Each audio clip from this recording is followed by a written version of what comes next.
एक माता की भक्त रहती है, सीढ़ी चढ़ के जाती है मैया माँ का दर्शन करने के लिए और माँ से विनती क्या करती है।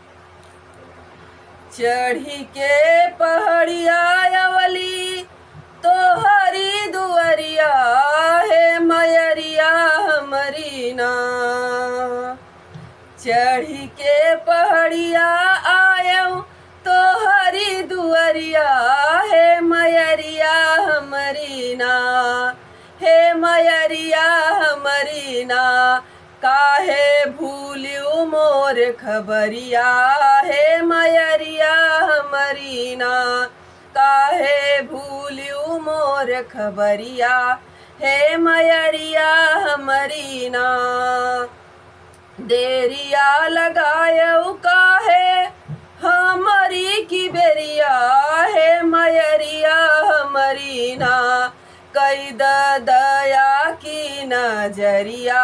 हे मयरिया हमारी ना कोढ़िया के काया दिहलू अंधा के नजरिया। हे मयरिया हमारी ना हे मयरिया हमारी ना भरलियू बाझिन की बखरिया। हे मयरिया हमारी ना भरलियू बाझिन की बखरिया। हे मयरिया हमारी ना ढाल तलवरिया सोहे सिंह की सवरिया। हे मयरिया हमारी ना हे मयरिया हमारी ना पहिने लाल रंग चुनरिया। हे मयरिया हमारी ना पहिरे लाल रंग चुनरिया। हे मयरिया हमारी ना आठहु पहरिया गूंजे तोहरी जय जय करिया। हे मयरिया हमारी ना आठहु पहरिया गूंजे तोहरी जय जय करिया। हे मयरिया हमारी ना हे मयरिया हमारी ना कहिया अइबू मोरे बखरिया। हे मयरिया हमारी ना कहिया अइबू मोरे बखरिया। हे मयरिया हमारी ना रेखा सिंह गावे ढारी साचे में सयरिया।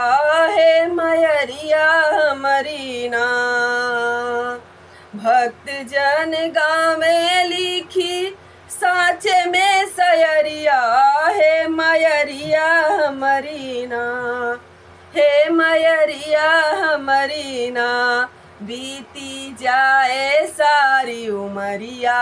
हे मयरिया हमारी ना बीती जाए सारी उमरिया। हे मयरिया हमारी ना चढ़ी के पहाड़िया आयो तो हरी दुअरिया। हे मयरिया हमारी ना काहे भूलियो मोर खबरिया। हे मयरिया हमारी ना काहे भूलियो मोर खबरिया।